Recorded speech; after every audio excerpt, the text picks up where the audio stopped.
नमस्कार। तिरछी नज़र के आज के अंक में हम चर्चा करेंगे उस मुद्दे की जिसने देश की निरीह पिछड़ी हुई जनता को एक ताज़ा घाव दिया है लोकतंत्र के नाम पर। यह बताया गया है कि देश में गिना है हमने कौन सी जातियों की जनसंख्या कितनी है। आपने याद हो तो एक पुरानी फिल्म में एक गाना होता था, हम उस देश के वासी हैं। बहुत मशहूर हुआ ये गाना, लेकिन उसका तराना आज बदल गया है। हम उस देश के वासी हैं जिस देश में जातिवाद पनपता है। हम उस देश के वासी हैं जहां खून में नफरत फैलाई जाती है। हम उस देश के वासी हैं जिस देश के नेताओं का नारा है, अपना काम बनता भाड़ में जाए जनता। और ये नारा साक्षात दिखाई देता है इस जातिवाद जनगणना में। जातिवाद जनगणना आपने करा ली, 84% से ज्यादा आरक्षित जनता का भाग है। क्या आपके पास इस 84% जनता को देने के लिए कुछ है? क्या है आपके पास सिवाय वायदों के और नारों के?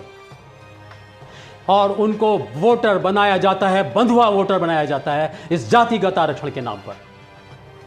उनको शिक्षा मुफ्त मिलती है, उनको स्वास्थ्य की सुविधाएं मुफ्त मिलती हैं, और तो और आज 85 करोड़ लोगों को खाना मुफ्त मिलता है पिछले कई सालों से।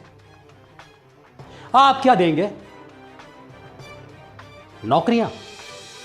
इसी के लिए आप आरक्षण के लिए उनको बहकाते हो, उनको फुसलाते हो कि आओ आरक्षण के नाम पर नौकरियां देंगे। कौन सी नौकरियां हैं इस देश में?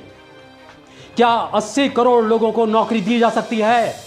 पिछले 75 सालों में उनकी हालत, अगर जब जातिगत जनगणना आपने की है तो उसमें उनकी वृद्धि हुई है, वृद्धि पाई गई है पिछड़ी जातियों की संख्या में।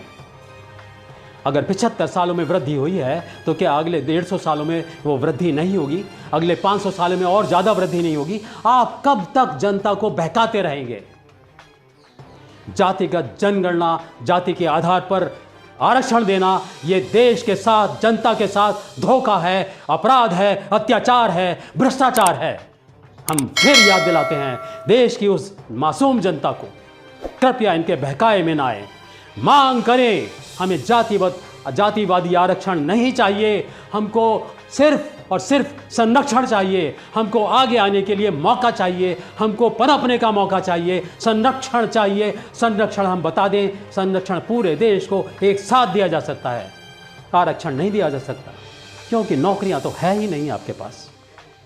अगर 80 करोड़ नौकरियां हो तो आरक्षण दीजिए, अगर नौकरियां नहीं हैं तो आरक्षण के नाम पर उन्हें बहकाइए मत। संरक्षण दीजिए, उनको शिक्षा दीजिए, स्वास्थ्य दीजिए, उनको उन्नति के अवसर दीजिए, उनकी मदद कीजिए आगे आने के लिए। उनको समझाइए कि वो किस तरह अपनी सुरक्षा कर सकते हैं, किस तरह अपनी जाति को आगे बढ़ा सकते हैं। और तो और जाति को सम्मान देना सिखाइए। सम्मान नहीं दे पाए आप जातियों को, आरक्षण के नाम पर उनको और दबाया कुचला जाता है। आज जातियों को आज तक आप सम्मान नहीं दे पाए, और उनका सबसे पहला मांग है सम्मान दो। अगर सम्मान नहीं तो क्या होगा उनकी नौकरियों का, क्या होगा बाकी के आरक्षण का? तो जातियों को सम्मान देना सिखाइए, आपस में प्यार से रहना सिखाइए, सद्भाव से रहना सिखाइए, सब जातियों को एक मिलजुल कर सिखाइए। और हमने जो पहले बोला कि हम उस देश के वासी हैं जिस देश में नफरत फैलाई जाती है, और ये जातिवादी आरक्षण देने से आप जानबूझकर देश को जातियों में तोड़ रहे हैं। तेरी जाति मेरी जाति, तू कम मैं कम, तेरा हिस्सा ज़्यादा मेरा हिस्सा ज़्यादा, मैं कम मेरा क्या होगा? सबके मुंह पर यही सवाल है।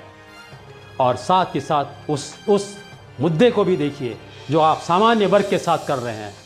क्या सामान्य वर्ग को अब अल्पसंख्यक घोषित करने का समय नहीं आ गया है? क्या उनको अल्पसंख्यक के अधिकार नहीं मिलने चाहिए? तो हमारा आपसे निवेदन है, ये चर्चा अभी बहुत गंभीर पहलू इसके आने वाले हैं, हम अगले अंक में चर्चा करेंगे उन गंभीर मुद्दों की। कृपया हमारे साथ जुड़े रहिए, चैनल को आप सब्सक्राइब करिए, जुड़े रहिए हमारे साथ। तब तक के लिए नमस्कार।